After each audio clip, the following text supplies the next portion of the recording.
Welcome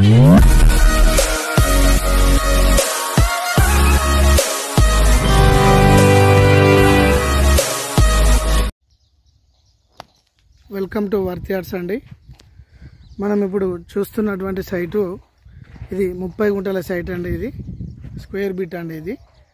ఇది వచ్చేసి రాజీవ్ రహదారికి హైదరాబాద్ టు కరీంనగర్, సిద్దిపేట టు కరీంనగర్ మధ్యలో రాజీవ్ రహదారికి 3 కిలోమీటర్స్ డిస్టెన్స్లో ఉంటుందండి సైట్ వచ్చేసి. ఈ సైట్లో మంచి బోర్ ఉందండి, సక్సెస్ఫుల్ బోర్ ఉందండి. ఇది చూస్తున్నాం. ఇది మనం చూసుకున్నట్టయితే వాస్తు ప్రకారం కూడా బోర్ ఎక్కడైతే ఉండాలో అక్కడే ఉందండి. ఫుల్ సక్సెస్ఫుల్ వాటర్ అండి ఇది బోరు. ఇది 30 గుంటల సైట్ అండి. ఈ సైట్లో మనం మంచి గెస్ట్ హౌస్, ఎవరైతే ప్రశాంతంగా విలాసవంతంగా ఎవరైతే గెస్ట్ హౌస్ కట్టాలనుకుంటున్నారో వారికి మంచి ఇది అవకాశం అండి. ఈ సైటు ఇది చిన్నకోడూరు మండలం అండి, సిద్దిపేటకు దగ్గరలో ఉంటుంది, కరీంనగర్ హైవేలో. విలేజ్ కానుకొని మనం గెస్ట్ హౌస్ కట్టుకుంటే ఒక 1 or 2 days ఫ్యామిలీతో స్పెండ్ చేయాలనుకునే వారికి మంచి అవకాశం అండి. ఇది సైటు 30 గుంటల సైట్ అండి. ఇది మ్యాంగో గార్డెన్ కానీ ఫామ్ హౌస్కి కానీ మనం చుట్టూ కూడా చూస్తున్నాం.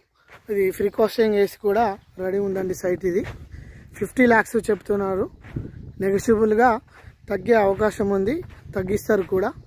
మనం వీడియోలో చూస్తున్నాం. ఇండ్లు కూడా దగ్గర ఉంటాయండి. ఇవి ఒక మంచి ప్రశాంతమైనటువంటి వాతావరణంలో కూడా మనం ఈ గెస్ట్ హౌస్ కట్టుకునే అవకాశం ఉంటుందండి. ఈ సైట్లో మంచిగా రెడీ చేసి ఉందండి. ఇది వీలుగా మంచి తీసుకునే వాళ్ళకు బెటర్ లక్ అండి. ఇది మనం చూస్తున్నది రోడ్ అండి. ఇది సైట్లోకి ఎంట్రన్స్ రోడ్ అండి. ఇది 16 feet రోడ్. నేరుగా రాజీవ్ రహదారి నుంచి ఇట్లా మనకు ఒక 2-wheeler వస్తుంది. దాని నుంచి ఇట్లా స్ట్రైట్గా ఇట్లా మనకు 16 feet రోడ్ ఉంటుందండి సైట్లోకి. మనకు దీనికి గేటు కూడా ఫెసిలిటీస్ ఉందండి. మనం చూస్తున్నది రోడ్డు. ఈ గేటు చూడండి, ఈ గేట్ అండి సైట్ ఎంట్రన్స్ అండి. ఇది